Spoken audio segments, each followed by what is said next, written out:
So for me, I met the Lord when I was in college. And then in that, knew that my life was going to be geared towards seeking his kingdom. That ended up steering me towards seminary and then going on and becoming a pastor. But for me, just interestingly, I first went and I worked for my brother who owned a business in the area for a little while after seminary. I didn't become a pastor right away. But then I did. I ended up stepping into being a pastor. And it was during all this time that was just reading the word a lot, praying a lot. And over the years of being a pastor was actually just deeply, really convicted. Like, are the practices I'm actually doing, do they line up with what I see in the word? Or am I just doing certain practices in order to try to keep people happy, to try to fill up a building, doing things along those lines?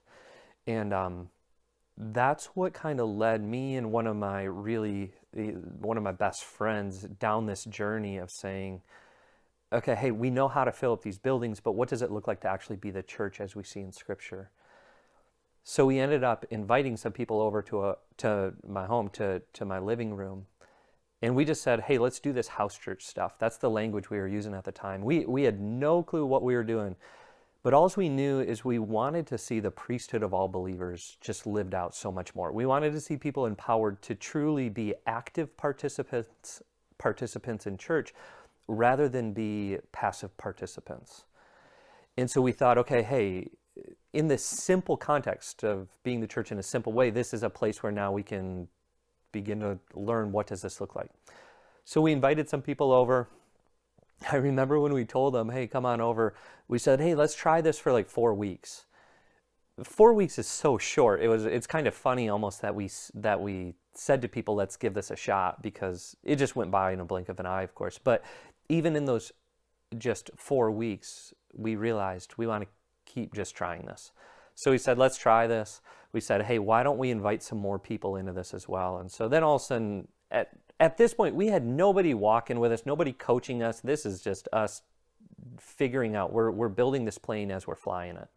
And so people started inviting others and such. And then we ended up starting what we now jokingly call a mega house church. So we ended up having 60 people in my living room. And it was powerful. Like, there were powerful times in that. But the truth is they were really like glorified worship nights. But Jesus would show up. We got to see demons get cast out of people. The Lord would speak some really powerful words. Homeless people would come. They'd be doing laundry actually while we were meeting in my living room, such along those lines. But when all of a sudden you have 60 people in your living room, you revert back to how you were as the church, which meant either myself or my best friend who is also a pastor. It felt like even if we weren't facilitating this now, it all just collapsed again. And that's where then somebody, a friend so my friend who I was mentioning, a guy who was kind of pouring into him said, hey, you should meet up with these other people who it sounds like their hearts really align with what you guys are doing. So we went and we met with them.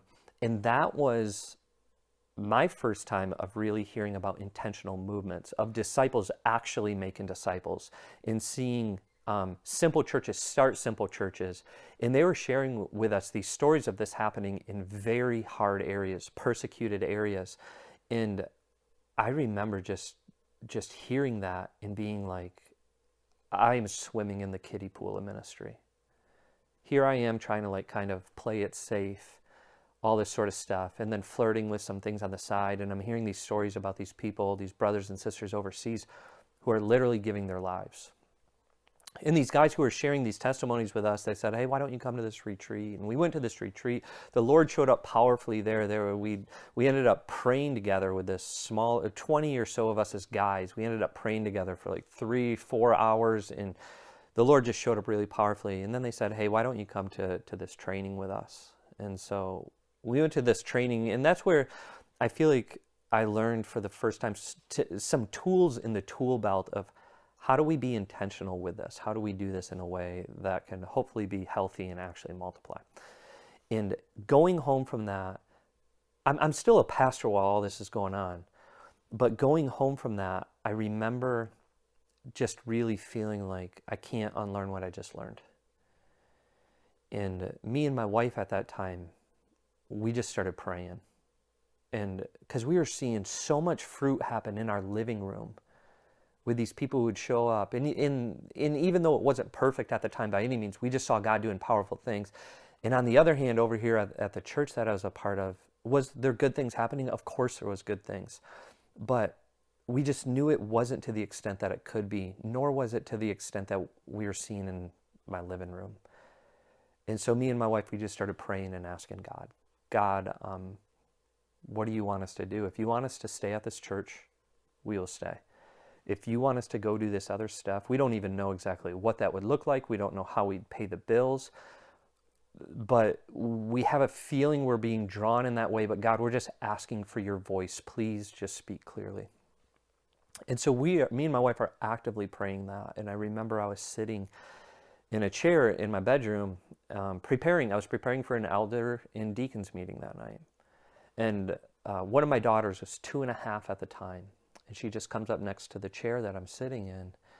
And she just says, Daddy, you're sowing on the path.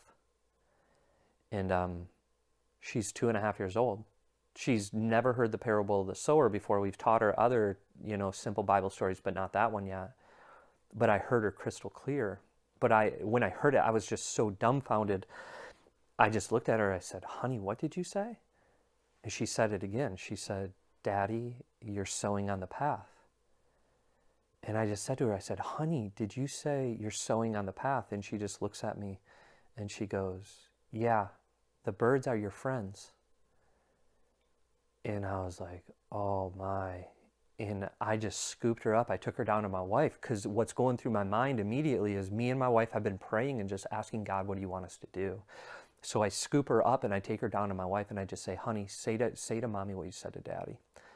And she said the same thing.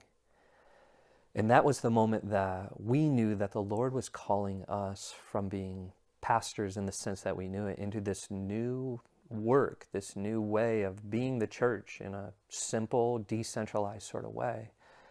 And it was really kind of crazy and incredible. We ended up going and I told the other pastor at the church that I was at that the Lord was calling us away. We got the elders together. We shared with them. And they were really actually amazing in sending us away. They went above and beyond what they had to truly bless us. Just another little crazy story in this was the elders decided, hey, let's just kind of keep this quiet just for a little bit while we figure out what we're going to do next from this. And so the Sunday eventually came around where we were going to tell the church. And that morning, the other pastor preached that morning. And after he preached, he just asked the church, hey, did the Lord lay anything on anybody's heart here this morning? And we weren't like a charismatic church or anything. So sometimes we'd ask that and a person would respond and say, hey, here's a verse that came to mind from the sermon, something along those lines. And he asked the church that this morning. And it's a church on a given Sunday morning, it was anywhere from maybe 200 to 250 people or so. And he asked the church that morning and this woman raises her hand. And I go and I bring her a microphone. And right after this, me and my wife are going up front to share with the church that we're stepping into something new. And so I go bring her the microphone and she says, well, this doesn't pertain to the sermon, but last night the Lord gave me a dream. And while I was sitting here, he told me to share a piece of it with the church.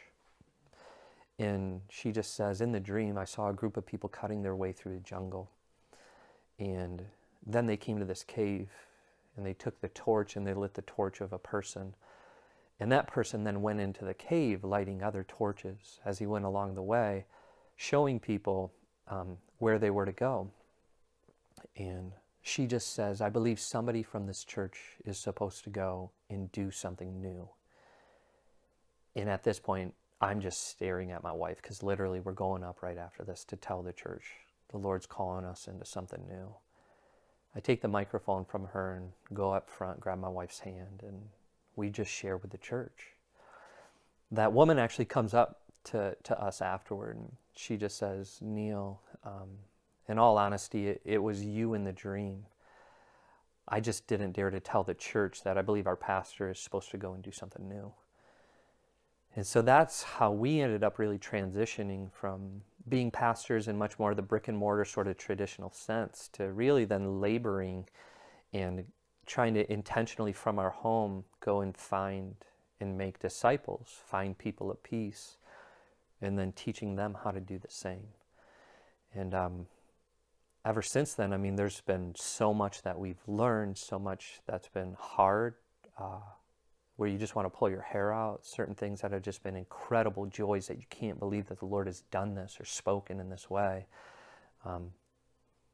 But it's been an amazing journey that's been led by the Lord in such powerful ways.